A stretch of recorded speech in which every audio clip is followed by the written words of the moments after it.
One MetLife Stadium Drive, one of the two NFL stadiums shared by two teams. But we're not here to talk about that or that team across the hall. Keith Ippolito and John Rad are only here to talk about the true football giants. We talk Giants football and wherever else the conversation may take us. So deal with it. This is the Shared Stadium Podcast. As the song says, it's the final countdown. This guy is lucky. That's the best way I can describe it. He keeps going yard. And how do you not love this guy? We're going to talk about all that and more. Welcome into the Shared Stadium Podcast, where we talk all things New York Giants. I'm John Rad, along with my teammate Keith Ippolito. Keith, what's happening, brother? Doing good, man. Doing good. Getting ready for holiday weekend, as I'm sure you are too, man. So. Yeah, but not like you. Keith is like, for you guys who don't know, for long-time listeners, thank you for listening. You like, subscribe, follow, wherever you get your podcasts, Apple, iTunes, whatever. Keith is getting ready to go to the south of France on a yacht. Oh, God. Oh yeah, I wish. For like a buddy's birthday, like a birthday. Who Yeah, spends right. their birthday on this? It's Labor Day. It's like a 3-day weekend. Some people are just like, hey, I'm going to get to the lake. Some people are like, ooh, I'll make it to the pool. Keith is going into international waters on the other hemisphere, on the other side of the globe. I mean, come on, luxury vacations, luxury. This is all blasphemy. I do not know what you speak of. But yes, needless to say, I am counting down to Friday evening, and I can't wait to have maybe one of those drinks with like an umbrella in my drink or something. You know, something like that. Something very tropical, John. Bought to him by a man named Jeeves. And his biggest decision that he will have to make over those few days is whether or not he would like cracked crab or lobster. Hey, man, actually, that's a tough decision now that you put it to me that way, man. That is his biggest decision that he will have over the next couple of days on whether or not cracked crab or lobster, and whether or not he should wear a shirt, a button-up shirt to his private table on the beach. If not, they'll just go talk. We know, Keith. You don't have to pretend, bro. Come on. Come on.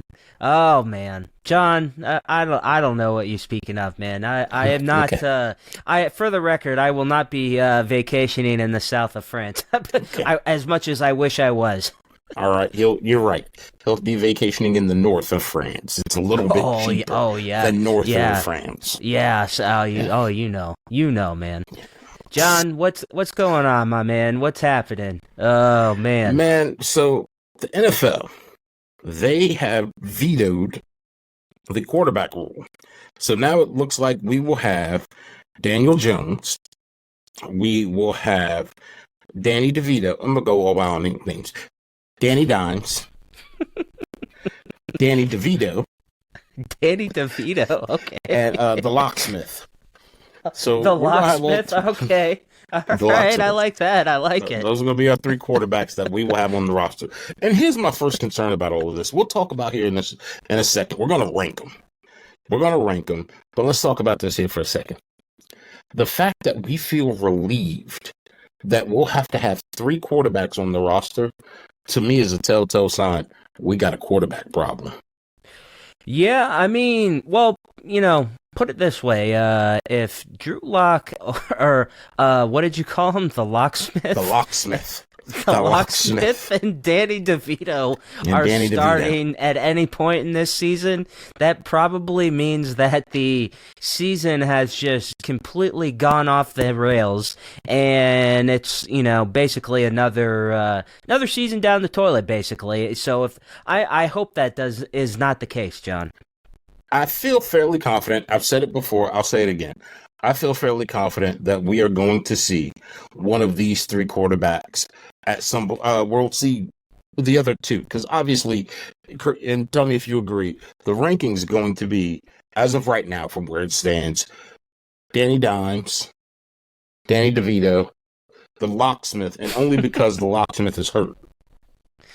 Yeah. No, I agree with you on that. It's basically, it's Jones, DeVito, and the locks, or maybe I'll call him the Loch Ness Monster now. I don't locksmith, or actually I like the locksmith better. I'm gonna stay with the locksmith. Look, as long as the locksmith doesn't throw any lock picks, I don't care. I just need to make sure the ball goes from one blue jersey to the other blue jersey and into the end zone. Nah, hey, look, man, as we've talked about ad nauseum on other episodes of this podcast, there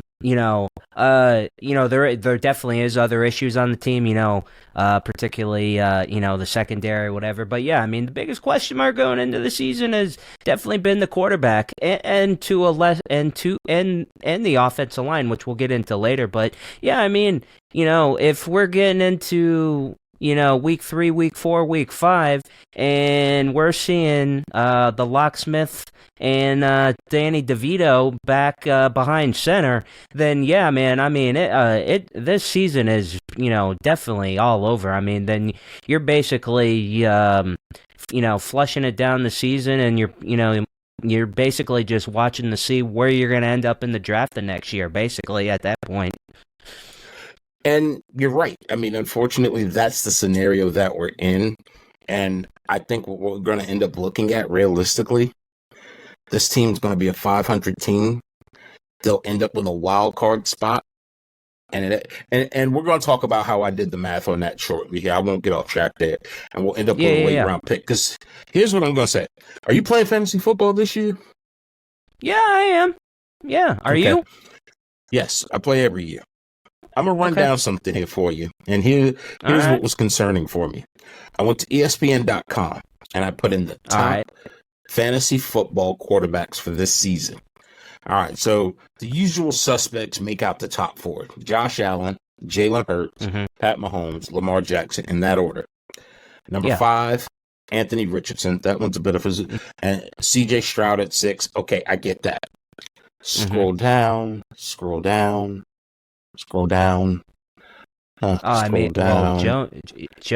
probably on Geno Smith at 22, Baker Mayfield at 23, Will Levis at 24, Daniel Jones at 25.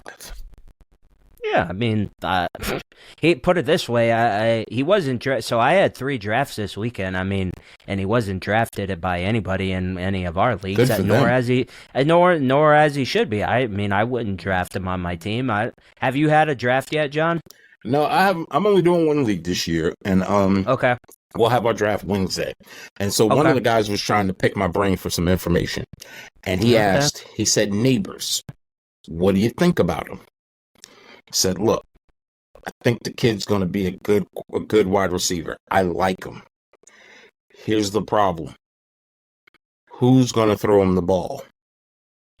I said, I think we're going to see some epic catches from him. I think we're going to see he's going to put up stats based off just the fact of what he will do based off the athletic freak that he is. His hands, everything, his speed. He's going to do that. But we're not going to see a reflection of what could potentially be one of the best wide receivers in the NFL, all because the signal caller is not going to have I'm just going to call it like it is. They don't have the ability to do what we would like for him to do if Neighbors has the talent that we hope he does. Yeah. I wouldn't say, for me, I wouldn't say I don't think he has the ability. I think he can throw the long ball. It's the knucklehead decisions like we have seen even in this preseason. The one in the Texans game is, that's, I have no idea still what that was. But the one deep ball that he threw, should have been a back shoulder throw. So, yeah, I mean, it's a definite concern. I'm taking a fandom out. I still think Neighbors could have a very productive fantasy year. If he gets, he has that Odell-like quality where, say if he gets the ball, then, he might be able to break off, 10, 15, 20 extra yards after the catch or whatever, just because he's that quick or whatever. And I would have to imagine that a lot of the balls he's going to see are the ones that he does catch are probably going to be, long passes, deep routes, go routes, or whatever. I don't know. Do you disagree with that? I do. And here's the problem. Okay. I think Daniel Jones is going to have a case of the yips. You might be wondering, if you look that up in the dictionary, what are the yips? Daniel Jones is going to show, and we saw that. We keep referencing that Texans game. The pressure came. I got to get rid of it. And to do something like that, you have to have the confidence. And I hate to reference this guy, but I got to use him because he's the example of it. When you watch Aaron Rodgers slide in the pocket, his eyes are downfield. He looks comfortable until he's not. Patrick Mahomes, he looks comfortable until he's not. Preseason, Daniel Jones hasn't looked comfortable yet, and that's not an indictment on the offensive line. It's an indictment on a guy who I gotta give it to, where he's coming off an injury, but on top of that, he was accustomed to, I could run a little bit more, and he doesn't need to. And that's where I say he doesn't have the ability. Yes, he can have an arm like a cannon. That's great. I also know people who can shoot guns, but if you can't hit the ball outside of a barn, then you shouldn't be what is it? The little stormtroopers from Star Wars. Those guys all got little laser pistols. They got them all, yes. They never hit the what's the thing called? The Millennium Falcon. Yeah, they never hit it. They never hit it. It's a gigantic spaceship. They never hit it. They missed. And to me, I feel like that could potentially be Daniel Jones's. He could shoot it, but he can't hit it. So I'm going to ask you this question. Well, I don't think it'll rile you up a little bit. So what week do you think we see Danny DeVito or the locksmith behind center in the Giants? What week are you gonna say? Week 5, week 6? Is it week 7? What week are you shooting for? I want to be fair about this. Okay. I'm gonna go week 7, and here's why. And I'll explain that. Okay, we start the season off at home against the Vikings. If we lose against the Commanders, then we go to the Browns. If we lose against the Cowboys, who we're going to talk about here shortly, and I'm just assuming. I'm hoping we don't start the year off 1, 2, 3, 4, 5, 6, 7. I'm hoping we don't start the year off 0-7. No, God, I mean, I'll start the year off 0-7. If we start the year off 0-7, I'm putting on a Falcons jersey. But anyway, I'm joking. But here's why I say that. Our first 7 games are 3 division rivals. Even if we start the year off 4-3, and those 3 losses are to the Commanders, the Cowboys, and the Eagles, by the time we get to the Steelers, he won't be the starting quarterback, because then we round that corner going up against Commanders, Panthers, Bucks, Cowboys again. And we can't afford to, by that point in time, we can't afford for you not to figure out your confidence. So that gives you 7 weeks. Yeah. Well, so all right, so say, in the 7 games and your 3, say in theory, say we're 4-3, but your 3 losses are in the division against, the Commanders, Eagles, and the Cowboys, then you're in a hole in the division, obviously. Exactly. And I get it. It's easy math to say that, but if those 4 wins, because if we've lost those 3 games, it's fairly safe to say, and I know we're talking hypotheticals. I get it. I can hear the trolls already typing away. Oh, he's such a negative Nancy. But you got to remember that Browns defense is scary. Oh, the Browns front is scary.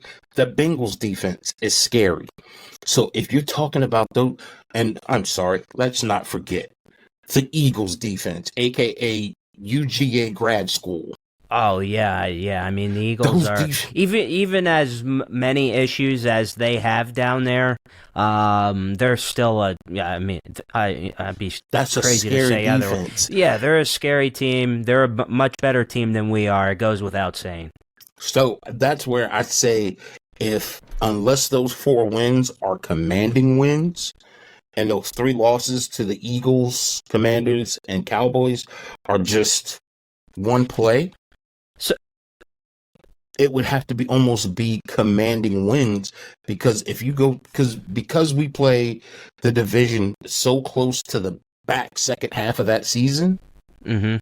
that's the part that's going to make it tight, because it's not like the scenario where we're ending out the year, and we'll end out the year obviously against the Eagles, but it's not like traditionally where we would end out against the Cowboys and we need that one game. If we need one game and it's against the Eagles, yeah, we're done. We're toast. Oh yeah, no, I agree with you. So I want to ask you a question about the first 7 games.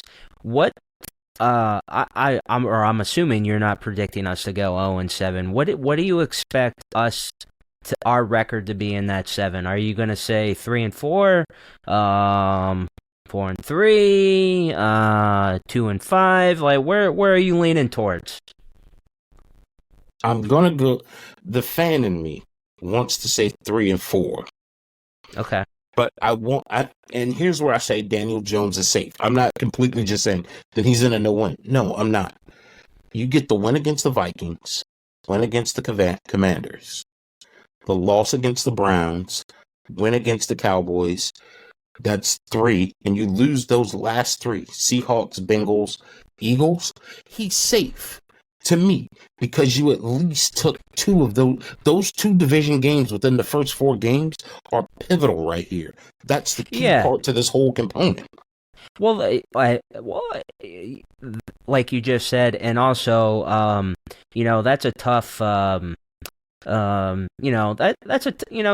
kind of look at these games. I mean, this is a tough first 7. I mean, Minnesota is, I think we should beat them at home. That's just me. Washington, I think we can win that away. Obviously Cleveland, I'm gonna chalk that up as a loss. That would be a complete upset. Dallas is at home. I'd like to say we should beat them, but you just never know. And Seattle isn't a bad team. I think Geno is okay. Plus it is in Seattle, so that's that's not always a friendly place to play. Yeah, exactly. And obviously Cincinnati and Philadelphia. Cincinnati and Philly are, in the upper echelons of the league. So, I mean, I would say the wins are realistically the wins are coming from Minnesota, Washington, Dallas. Same thing I said. And possibly Seattle. I'm going to say Cleveland, Cincinnati, and Philadelphia. I'm just assuming we're losing those games. The only breather that you'll see after that at that point in time, you go to Pittsburgh, the Commanders come to New York, you go to Carolina, you got a little breather there. But then you go to that last back stretch of the year, Tampa Bay, Cowboys at Dallas, the Saints, the Ravens, the Falcons, the Colts, the Eagles again. Yeah, and honestly, even, with the Falcons, with their issues or whatever, they have Kirk Cousins. It's not, a lot of people, crap on Kirk Cousins, but, I mean, that guy's putting up 3,000-4,000 passing yards consistently. It's like, I mean, Kirk Cousins isn't a chump, No, he's not, and that's why I'm not mad at what they did. And that's why it's one of those things where when I'm looking around the league, I'm okay if you go out there and you find a guy who is going to put up numbers. And I've said this before, for those of you who are longtime listeners, thank you for listening, like, subscribe, and follow. If I told you on 590 attempts, you're giving me 410 completions, 69.5 yard percent passer ratings, putting up just north of 4,500 yards a year, You're throwing 9 picks. Yeah. Would you take that? I would sign up for that. Pretty sure you would too, right? And you know who you're signing up for? Dak Prescott. All right. And you know the difference between Dak Prescott and every other quarterback we have on the roster? Playoff experience. And you know the other thing that he just needs right now? He needs to get away from Daniel Jones, and we'll transition over to talk about the Cowboys. Dak Prescott needs to get away from Jerry Jones, his uncle. Get away from Jerry Jones and get a chance to go somewhere with Dayball, with a team that is going to love him and just, I won't say coddle him, but let him put the team on his back again. Feel comfortable, get his confidence back, give him some young targets, and now we got us a veteran back there. So now we don't have to wait. Yes, we're going to pay a little bit for him, but I'm okay in paying a little bit for a quarterback that has 7 playoff starts under his record, 2-5 in the playoffs. I'll take that because, yes, I get it. It's only one more than Daniel Jones, but it's playoff experience. Yeah. Yeah, again, like we've talked about previously, I would be okay with Dak Prescott. Do I believe he's the long-term solution for us? No. I don't believe that at all. I would be okay with it. Here's my biggest thing. Here's my biggest thing with Dak. It's just, and I don't know if this is just because he's on the Cowboys or whatever. It's, he can't seem to show up in the big game in the playoffs when it matters, man. That's my only issue with him. I'll be fair to that, and I will agree. I won't argue that. Here's why I say Dak's the answer. We have a young team right now. Even if we cut Daniel Jones and we go and get a quarterback in the draft, we're hoping that we find the second coming of Pat Mahomes that can do it in his second year. Because that's the thing is, I'm looking for, and I know, and this is a question that I'll throw out to you. Okay. Are we building or are we there yet? Are we still building? And here's the example I'll give you. Okay. We look at let's take, for example, I know they're the pillar of it, the Kansas City Chiefs. They're there. Like, all they're doing is adding little blocks here and there to fill holes. Yeah. But then I'll take the Houston Texans. They're still building, but they got some foundational pieces. Yeah, they're still building, but they're trending upward.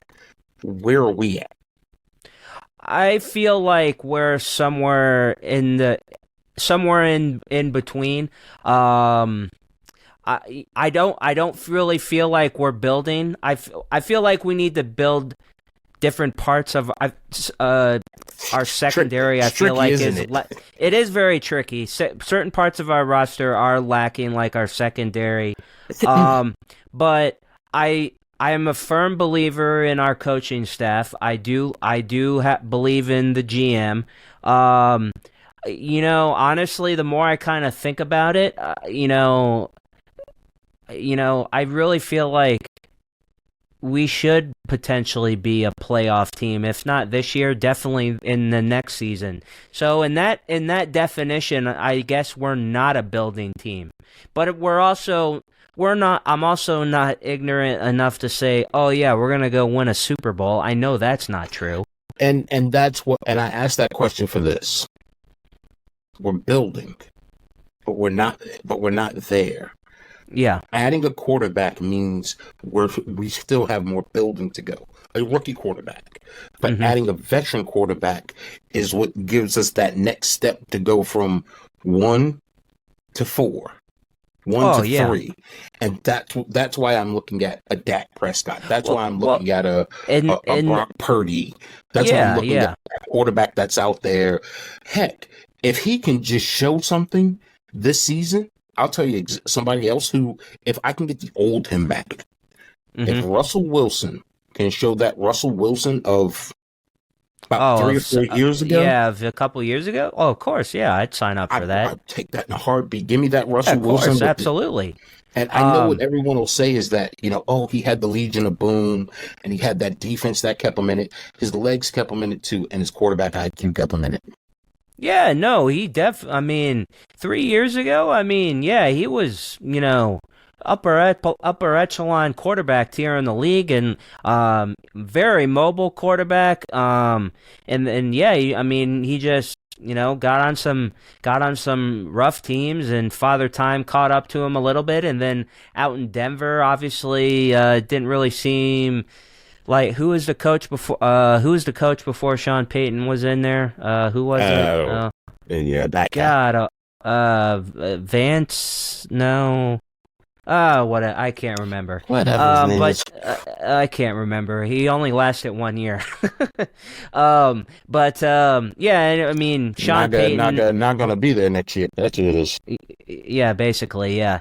And then Sean Payton came in, and obviously, didn't really seem like, those two obviously butted head, and it doesn't really seem like Russell Wilson really fits in Sean Payton's style of offense either. So it was, obviously it was for both of them to part ways, and it seems like he's going to be the starter over there in Pittsburgh. I didn't watch the Steelers' last preseason game, but I think he played the first couple set of downs in that game, and then Fields took the rest or whatever. So I would imagine that Russell Wilson's going to be QB1, come their first day of the season. Whether Fields takes over or whatever, I don't know about you. I still am hesitant on Justin Fields. I guess I feel this year is a make or break year for him, in my opinion. Sure, does he have the talent to do that? I just haven't seen that yet. But was that because he was just on a really bad team with some really bad coaching and stuff? Yes, probably. Yes. And that's to the point that I said. I take Russell Wilson. He's an unrestricted free agent. He's not he's not a project. He's not something I have to fix to a point of I don't know what Justin Fields is yet. Good, and that's the perfect scenario that he's in right now. Good for him that he can still compete for that starting position.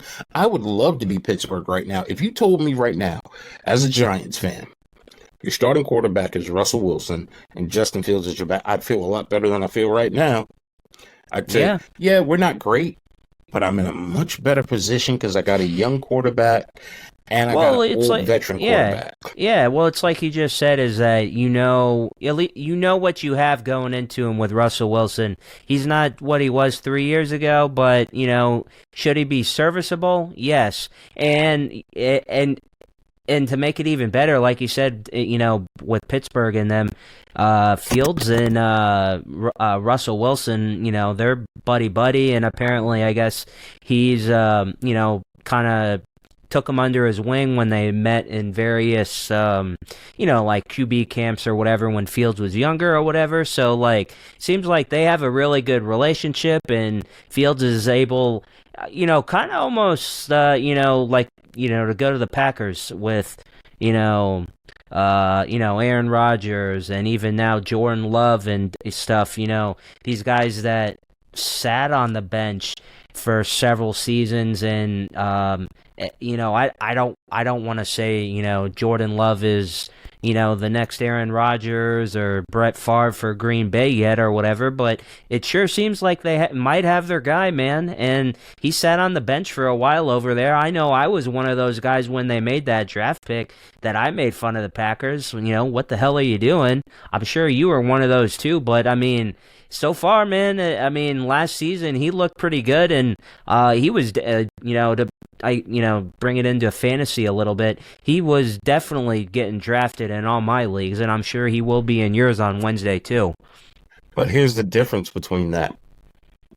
Pittsburgh is sitting with two quarterbacks that both will be unrestricted free agents next year. One's 26 and one's 30. Yeah. One is a Super Bowl champion. The other one, we don't know what it is yet. where do you go from that? And now the safe part is that Tomlin can do is, number one, he knows his job is secure. So he doesn't have to worry about. Number two, you don't have to pay a ton of money for either one of these quarterbacks because it's not going. Fields is just finishing up his rookie contract. Yeah. So that fifth year is not there. So, he's not going to cost you a ton. It's a different scheme. It's a different look. It's a different world. And in this scenario, to be perfectly honest with you, I would take both of them because the only person that probably could mess this whole thing up is one Mr. Jerry Jones. As Jerry Jones has come out and he's re-signed CeeDee Lamb. Good for him. He's handled business the right way. Yes. But he came on the Pat McAfee show. And Jerry Jones said, I am the only person that could do this. No one else could be owner. I am the only person that can do this. I think he used some other colorful language in there too, John. Look, I know we're a podcast. I'm not trying. I get it. You want the FCC to call.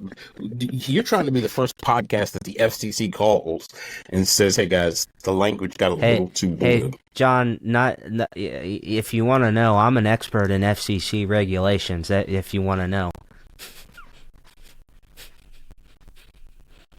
See what I did there? No, I'm not going there with you.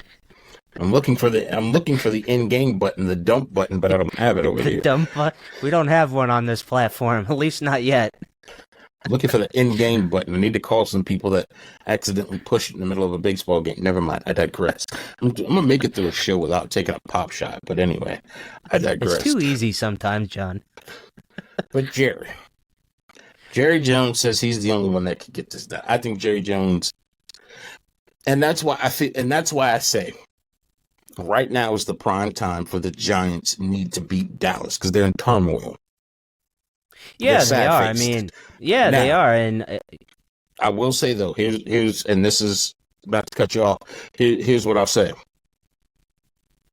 I like guys with a chip on their shoulder because a chip on your shoulder will get you about 3 touchdowns. And if Dak Prescott has a chip on his shoulder, that man's going to be throwing the ball 50 yards from laying on the ground. And it's going to be a sight to see. Well, I mean, obviously, he's been, I guess you could say, disrespected his entire career, I guess. Is that the right word, would you say? Well, yeah, I've disrespected him, but that's because he played for the Cowboys. Well, yeah, I know I have. He plays for the Cowboys. But I guess disrespected in the sense that, he gets slighted by, I guess, the national media because of the biggest some of it might be is because the playoff record or whatever, but I mean if we're just looking solely at numbers or wise or whatever, Dak is a great quarterback. I mean, and I guess not that I guess it really matters that it translates to the field. He's also, I hate saying this because he's on the Cowboys, but he seems like a hell of a nice dude, man. Like, I don't know. He seems like a decent guy. No? No, I agree. And I think that's part of it. But, okay. Can we be frank on this show? Can we be blunt? Can I just be transparent on this? And you can go either direction you want with this. Dak Prescott has better numbers. I gotta sit and do all the math on it, but just looking at the playoff record, he has the exact same playoff record as Tony Romo. And Tony Romo was revered as a god in Dallas. And here Dak Prescott is looked down upon like he's the Antichrist. And I don't think it's fair that Tony Romo, who won 2-4 in almost 13 years with the Cowboys, and I get it, there were some injury-riddled seasons in there, but he was in the perfect scenario with some really, really, really good players. Oh, yeah, you talk about, like sorry to cut you off, but I mean, there's no excuse that some of those teams should have not made deeper runs, if not potentially win a Super Bowl. I mean, so the talent that they had on some of those teams was just absolutely stacked. I mean, I think can't remember what year was the Mexico trip where they took all the team went down there. Yes. And when Jessica kind of like the the Odell and the boat trip in Miami or whatever. I guess don't celebrate too much until you've actually made it to the Super Bowl and won the thing or whatever. So dude, I agree with you, man. I actually, when you look at it like that, I mean, those two are essentially have had the same careers with Dallas. And what did you say? You said Tony was 2-4 and Dak is 2-5. Dak's I mean, 2-5. that's on it. That's basically the same to me. I mean, one game basically, and their numbers are pretty much the same. And and especially more recently, man, the Cowboys have had a lot of turmoil this year, and even until it seems like Jerry's, I wouldn't say he's always had it, but seems like more recently he is kind of losing it a little bit, because he's in his 80s now. Gotta be, right? What, 81? 80? In the beginning of the Bible, they said, when the good Lord said, "Let there be light," Jerry said, "I got it." And he went I got it. Flipped the switch. Tony Romo's best season was 2012. Okay. The team went 8-8. He threw for just shy of 5,000 yards. Okay. He threw for 19 interceptions, 28 touchdowns. Okay. That was his best year. That was Dak Prescott's last season. Yeah. Think about it. And Tony Romo went on to play for those 1, 2, 3, 4 more seasons, and they squeaked into the playoffs one of those years. So, I say that to say, when it sucks for Dak, because, like you said, I think he's a great guy. He's not a troublemaker. And once again, and I'm continuing myself for this of, if he's available, you go get Dak, you rub it in Jerry's face. And I know. And I'm going to lean towards the camera for this one. Because most Giants fans are Yankees fans. And let's just be crystal clear about something. When you're not in pinstripes, we don't like you. But you put those pinstripes on, we love you. That's a true story. If That's Big a true Poppy story. would have wanted to come over, we would have said, "Poppy, come on, Pop, let's take it. Come on over. Come on, Poppy." Who was it? Oh, why am I drawing a blank on his name? He had a ton of hair when he played for the Sox. Jacoby Ellsbury? No. Oh, no. Why am I not the Sox? Who am I thinking of? McCutchen. Oh, yeah. Oh yeah, McCutchen came to the Yankees. Chopped it all off. Man. Of course. Dak, we don't like you right now because you're a Cowboy. You come and put on Giants blue, and now twice a year we get to rub it in those fans out of Texas' face, out of Dallas's face. Cool, we love you, baby. And then you win those 2 games. Yeah. Any opportunity I can use to rub it in Dallas's face, that's a win for me, my man. And that's why I say, and I know I'm continuing my sales. Dayball, if you're listening, hit me up, DM me on DM me, John Rad 450, DM me. We can talk about this. And all I'm asking is that you make a jersey in my size that you can get me, because y'all don't make it for the big and tall fellas. But Dayball, you go get Dak. You give him a 3-year deal. You ain't gotta make him the highest paid.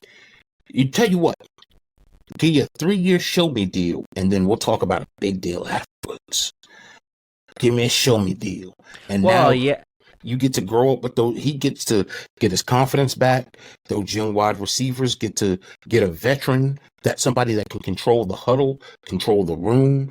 Dak, you now get to be that quarterback that you were in college. You don't have to be under the thumb of Jerry Jones and all those tyrannical coaches that you've had. We're going to let you be the coach that you are.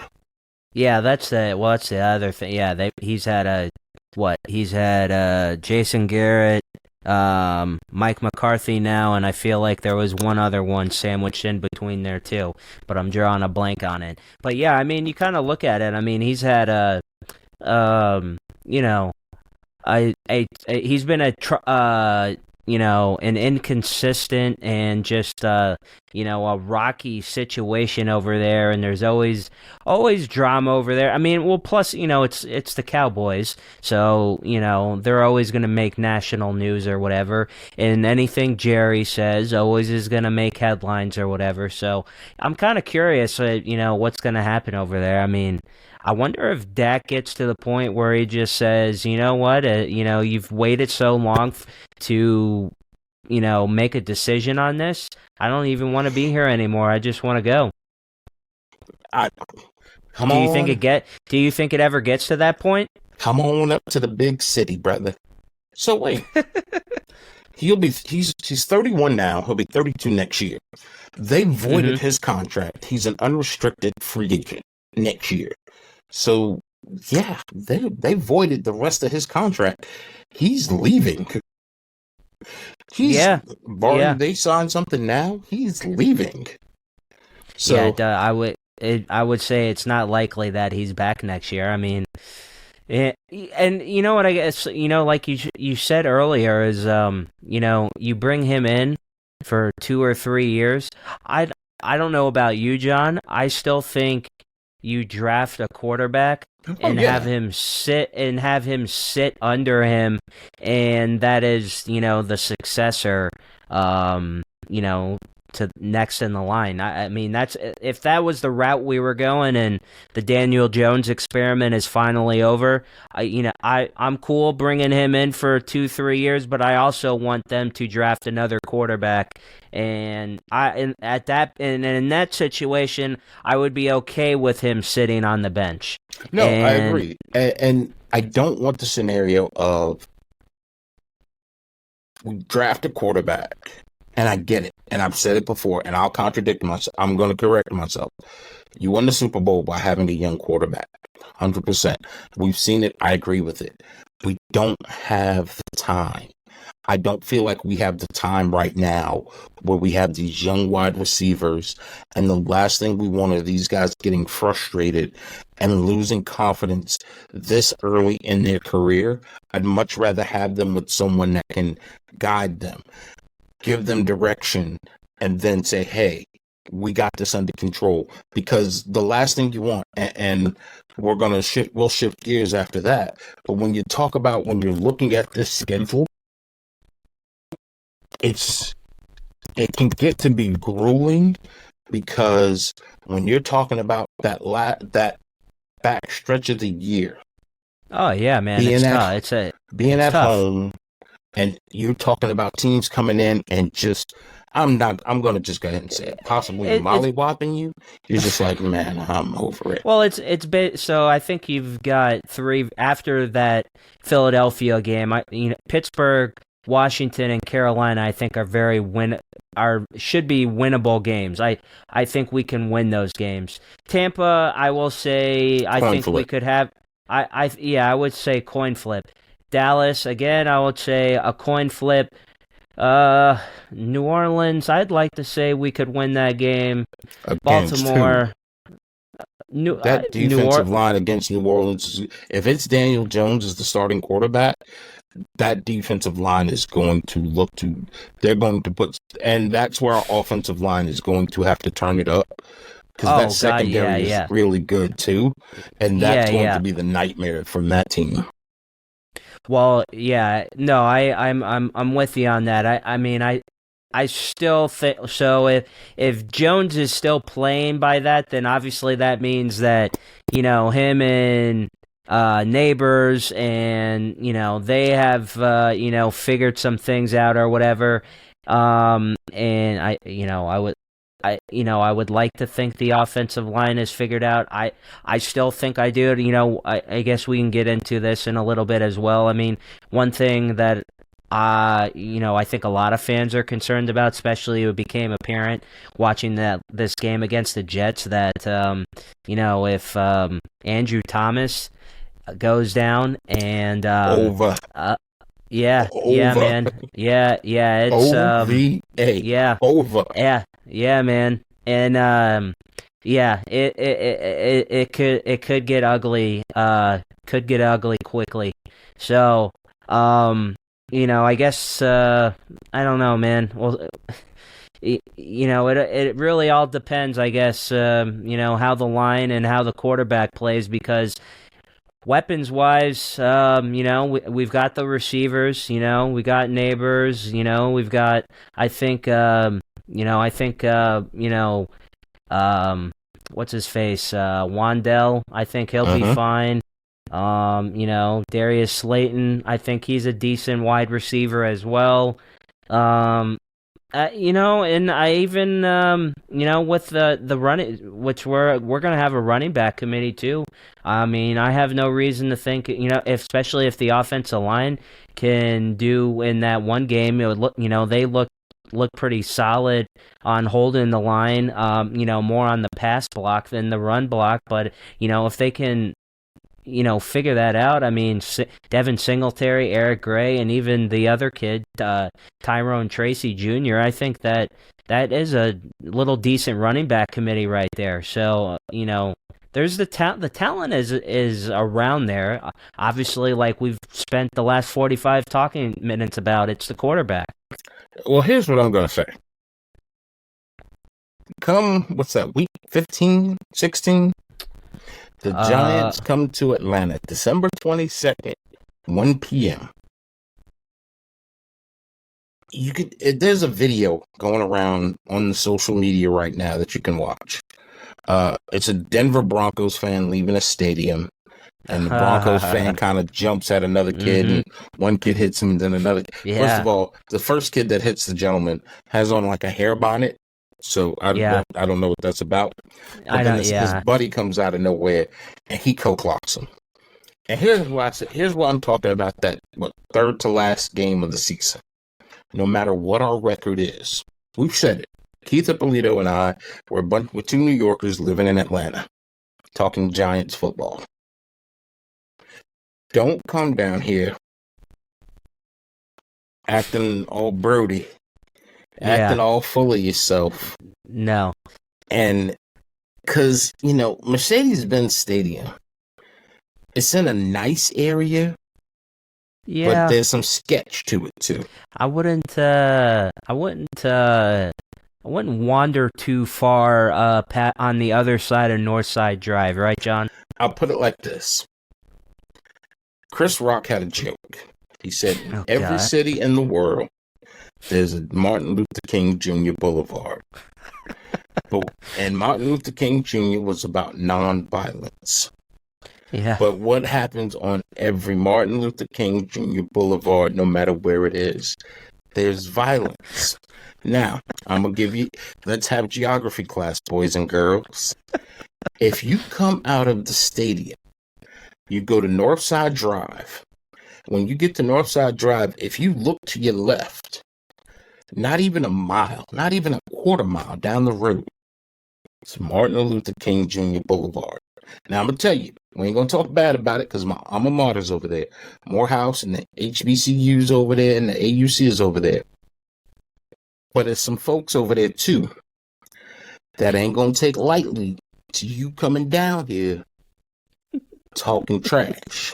I don't. So, here's all I'm saying. Keith, we're going to put some people. If they say, look here, shorty, man, things ain't going to go well for you after that. Okay?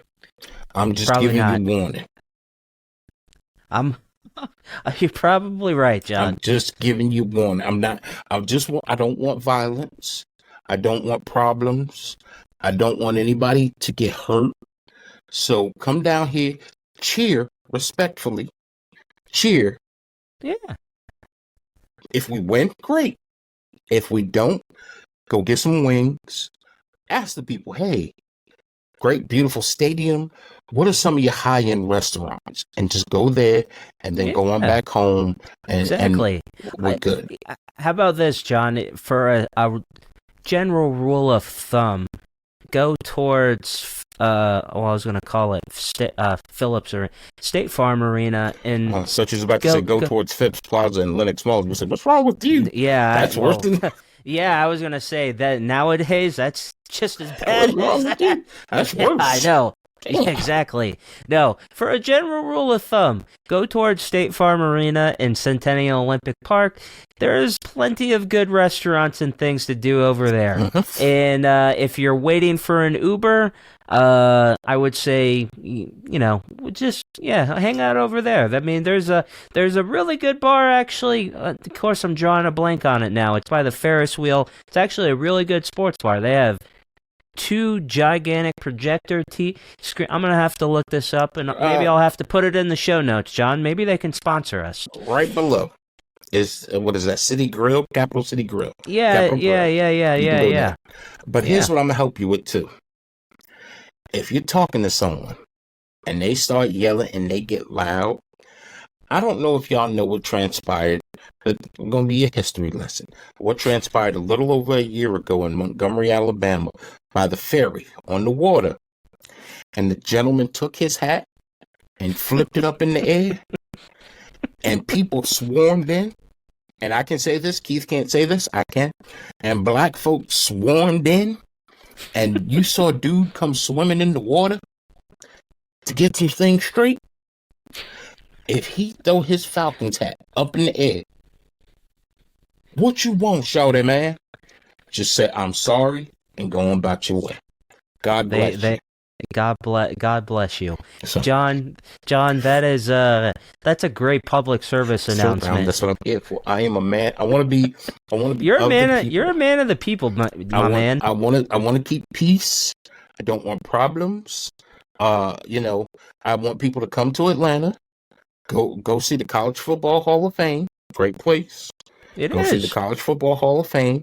I'd recommend, if you get a chance, go look for Joe Hamilton. He's in there. Shout out to Joe Ham. Oh, yeah. If you get a chance. By the way, I was not aware that the radio network was in Dublin for the game. I saw some pictures floating around on social media. That was pretty cool, John. Well, I wasn't there, but I know you weren't. I saw a couple former colleagues. I did not know that they were traveling there. I thought that was pretty cool. Well, I mean, you'll be in the north of France next week anyway, so what's the matter? Oh yeah, the north of France. You'll be in the northern end of France, so what's the matter? Like, just go there. You go to the north end of France, and you can take pictures. I mean, like, you can have the yacht. Because Dublin's, Ireland's an island, so you can have the yacht swing by Ireland on your way, and go get. Oh yeah. I'll just cross the the English Channel, and I'll do my thing. Come on, man. Okay, so just while you're there, go get a pint. Get a little taking a little bit of golf while you're there, and then so. Surprised you weren't there already. Then gas up the jet and go over there already. I mean, gas up what? My prop plane. What kind of jet do you think I have? That's an easy word for you to say, huh? Yeah, oh God, yeah, exactly. Just go ahead and gas up the jet and head on over there and go. Hey, John, the day I own a jet, which is probably never, I promise you'll have a first class seat on it. Is that a deal? Do private jets have like first class? I don't know. I've never been on one. Have you? I've never been on a private jet. I was gonna say they don't have first class. It's like all first class. Yeah, that's actually. You know what? Fine. I'll make sure. What's your Do you have a favorite drink or something? Like if I have a private jet, what do you want? If I'm on a private jet, I just want a soda. I'd like to know what's going on. I just want to make sure we go up and we go back down. So you're not much of a drinker on the plane. No, I don't want to be on the plane trying to get my wits about myself and sitting here wondering, did we land? Why is my feet wet? Why is my waist wet? Did I tinkle on myself? Oh no, we're in the Atlantic Ocean. Oh no, what is going on? So are you a bad flyer then? No, I'm a great flyer. I'm just smart enough to fly sober. Hey, I can't disagree with that, my man. Like, because when you go up in the air, first of all, when you fly, your ears get stuffy and you got to pop your ears. Oh, okay? That's yeah. fine. And now you add alcohol to it. And then it's that part of, now you got to try and get your wits about you because you don't, and particularly if you're flying long distance, now you're flying through time zones. And so now it's that moment in time where you're like, well, wait a minute. When I left, it was nighttime, and now all of a sudden, 2 hours later, it's daytime. Yeah. What planet am I on? Exactly. So it might be more of a control thing, where it's just like, I don't have control.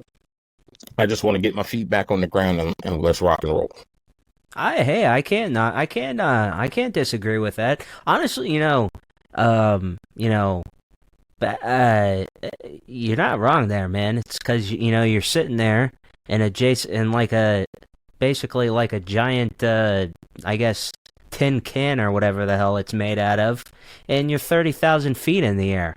So, but yeah, I don't know. I mean, I don't know. It's kind of weird. I usually don't have a hard time falling asleep on planes, though. Not because I'm drunk or anything. It's that usually I can put my head back and conk off for an hour or two or whatever. See, I always would end up with a very nice person when I would fly alone. I'd end up with a very nice, and most times an older lady who would get on the plane, and I'd let her into the seat. And so how are you today? Very well, ma'am. Oh, she wants to chat you up. Are you married? Yes, ma'am. Yes. How long have you been married? Okay, well, she wants to talk, so now I'm awake. And so now I got to sit here and I got to talk to her for the next however many hours. And then all the while, now I'm not comfortable. The flight attendants come by. Sir, would you like a Coke? Which, by the way, you're old enough to remember this. What happened to airlines serving you food on a plane? Like real food. Yeah, honestly, I'm guessing it's a 9/11 thing, because, you really don't get any, like, food, like, real food unless you're on, international. I guess, like, a international or a West Coast trip, really. Like, if it's, like, if you're flying to New York, Boston, or, somewhere like that, you're pretty much just getting peanuts and pretzels and a cookie. And half a soda, basically. You're 100% right. Like, what happened? I remember the days of flying to New York, and it's like, oh, well, would you like the steak or the chicken? It's like, oh, steak or chicken. Yeah. Okay. Yeah. Now it's like, okay, well, here's a bag of peanuts, some of those Biscoff cookies, and would you like the can or the cup? Well, I'd like the whole thing, if you don't mind. Yeah. Yeah, what do you think? Like, yeah, exactly. I paid a couple $100 for this plane ticket. Instead of giving me the whole bag, give me 2 or 3 of those bags. Can I just give me the little basket? Go get some more. Yeah, exactly. Hey, just bring the whole thing over. Come on. I mean, but who knows? What's the longest flight you ever been on, John? From Charlotte to Hawaii. Oh, God. What is that, 10 hours? I don't know. I was going to Hawaii. I was having fun. Was that a honeymoon with you and your wife? No, just took a trip. No? Okay. From Charlotte to Hawaii. What about you? Shit. Long? About 10 hours, too. Yeah, 10 hours. Yeah. It wasn't so much the going. It was the coming back. Like, we left. Because it's 6 hours back, right? The time change? 6 hours back. And we left Sunday afternoon. We got back Monday morning. Mm-hmm. So you fly through the night. I was so lost. You jet lagged. Yeah. I was like, I'm just ready to go. And you said that was Charlotte straight through to Honolulu? Yep. Wow. And then, so layover in Charlotte for an hour, 2 hours, and then a quick flight from Charlotte to Atlanta. Gotcha. Which, if you're ever in Charlotte, it's the international terminal, the international gate. Go over there, and they have the best food at that gate. First of all, that area altogether is so much fun. It's the gate where you just look around, and it was like Honolulu, Bahamas, St. Thomas, St. Croix. It was all the fun places. So I'm like, okay, I want to be here like all day. They can just tell me get on this flight. I'm going to be happy. Yeah, exactly. Go to that gate. Charlotte International Terminal. All right. And if I am ever in Charlotte, I'm gonna remember that tip. So, all right. We've given you your tip when you come to Atlanta. Don't come down here starting no mess. This is the place that wrote the song. If you don't give a, we don't give a. No give you buck, boy. I mean, that actually came up on while I was at the gym today on one of my playlists today. Fantastic song, John. Man, it's a warning track. It's a warning. You're spot on with that description. So if they say that, they throw a cap up in the air, you just take off running, go on about your business, get on back to New York. You'll be okay. Live to fight another day.